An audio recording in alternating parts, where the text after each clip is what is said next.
জীৱনটোতো কিছু পৰিমাণে দুখে আৱৰি ধৰিছিল। তেওঁ সেই সময়ত বহুত ধৰণৰ ভাল ভাল কবিতা লিখিছিল।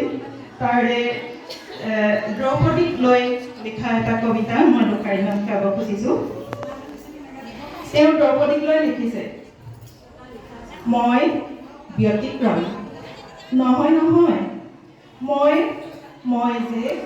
মই যে মাথো চিৰন্তন নাৰী, যুগমীয়া ৰহস্যৰে ভৰা, বিচিত্ৰ বৰ্ণালীৰ এক সহজ প্ৰকাশ।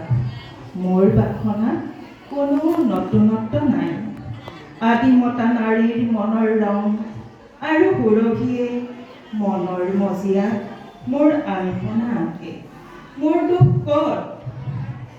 মই মাথো কৰি গলো সত্যৰ সহজ স্বীকাৰ, যিবোৰ স্বীকাৰ সন্তানীৰ মুখাৰ তলত সৰ্বদাই গুপ্ত হৈ থাকে।